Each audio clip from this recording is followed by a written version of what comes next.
MiniWarGaming's Beat Map Batrep! Welcome back to Beat Map Batrep, Season 2, Episode 10, Necrons vs. Tyranids. Entering Tyranids, turn 3. So rolling for reserves, the one Carnifex does not come in. The other one does come in, and the one group of lictors comes in, and the other lictor comes in as well. Oh, sorry, the other one does not come in. I needed a 3+ at this point. And here we're rolling for scatter. The other lictors kind of pop behind the one to try to get cover. The Carnifex is jumping out in front of the Immortals, hoping that he can toast them with his heavy venom cannon. And of course, the Pyrovore is out for revenge against everybody who shot at him. So now we're moving up with the Warriors. The other Carnifex is going to try to help out taking those Immortals. We cover every single Warrior in this and take out 8 of them with the Pyrovore shot. So that was an awesome hit. And hopefully they're going to run. And then the... this is the Mycetic Spore attacking the Warriors. Only manages 1 wound, which they managed to save, so he didn't really do anything.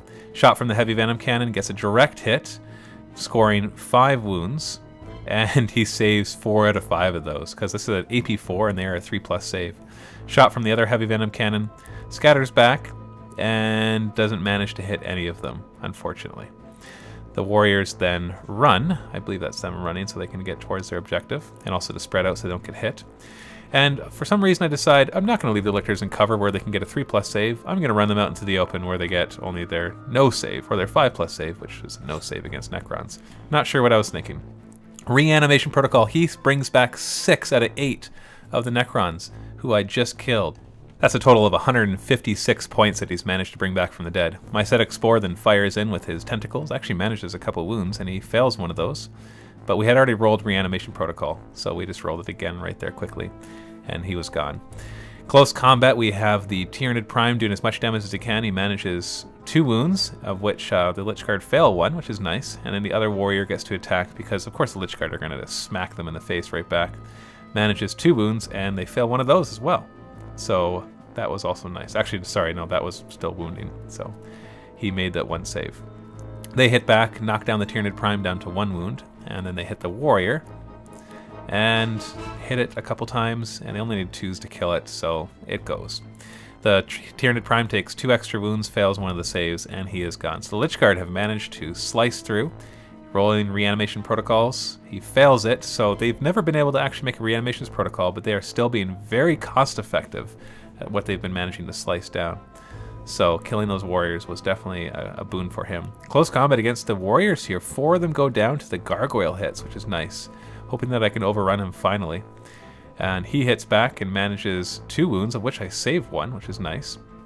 And then his Lord gets to attack and manages 1 hit, but no wounds. If I win combat, he actually fails his leadership, so we do our initiative roll-off, and I do manage to beat him, which means I overrun the entire group. Now we put that 1 marker there because the Lord is still going to be there, and our house rule is that the ever-living models always get to try to come back no matter how they died, even if they were overrun. So he rolls for the Lord, which is just a 4+, and fails that one. So he's making it with lots of other guys, but not with the super important Lord right there. Necrons, in their turn 3, they advance up away from the Lictor, hoping then to rapid fire it. The Lich Guard then advance towards the Carnifex. So poor Carnifex is about to get hit by something that actually has a higher initiative in that. Open fire on the Lictors who are out in the open. Only manages 2 wounds, but I don't get a save because I decided not to go to ground. Opens fire at the Cryptek and manages 1 more wound. And so, unfortunately, I don't save that one, and he goes down. Opening fire into the Pyrovore, hoping that they can finally take down that last wound. They do manage a lot of wounds, and I do not save all 6 of them, so he does go down. Large blast from the Monolith opens fire on the Gargoyles as well as the Warriors. It scatters over and hits a couple Gargoyles as well as a Warrior, killing 2 Gargoyles. No cover save for them. And then 1 wound on the Warrior, which he thankfully saves with his cover save, otherwise he would have been insta-killed. Then charged by the Immortals, who I found out afterwards with the special character he has, they actually have Furious Charge. So they're hitting on Strength 5 here, and the Lich Guard alone have managed to destroy them, or destroy the Carnifex. So a bit of a misread there. I'm still learning the Necrons. It's actually very good here because I can see what they're capable of. But those Lich Guard definitely are Carnifex killers, that's for sure. Unless the Carnifex charges them first, of course, in which case he has a higher initiative. But Necron's really holding on here. I've covered this flank, managed to overrun that 1 group and kill the swarms as well as the flayed ones. But the other side is proving to be very resilient, and they keep coming back no matter how much I hit them. The last of my reserves do come in. I don't have to roll for them because I have a Lictor on the board, which gives me +1 to my reserve rolls. And so they all come in on a 1+ because of that roll, so they all just come in. Lictor advances, Carnifex advances. The Warriors go and grab the objective and also wrap around the cover so that no matter which direction they're being shot at, they do get a cover save, which is important against the large blast insta-killing monolith death. I fire the 2 spiky things from the Lictor and he fails both of his shots. Firing a Death Spitter into the Immortals and fail anything. Firing the Spines, managing a couple wounds, and he makes both of those. Firing the Twin Link Death Spitter from the Mycetic Spore, manages 2 hits, thankfully, but fails to do any wounds. So my shooting, not doing very well here. And then the Gargoyles get to shoot, actually manage about 4 wounds there, and he fails 2 of those. So 2 of the Immortals do go down, which is nice that I actually managed to do that. The Lictor who came in gets to fire his Flesh Hooks. He does manage 2 hits and then 1 rending, but he does get a cover save, and he makes that. The Carnifex fires the blast, and it scatters back directly on top of him, and that's unfortunate, but it does wound him, but he does get a 3+ save, and he makes that. So reanimation protocols, both the Immortals come back. So that's a total of 192 points, 14 Necrons have returned from the dead. The Gargoyles and the Carnifex decide to charge in to see what they can do there. Lictor charges into those Warriors, gets to hit them first with his nice 4 attacks, hits 3 times, rerolls 1s, hits 4 times, and then manages to wound 3 times, but they fail all 3 of those, which is nice. So 3 Warriors go down.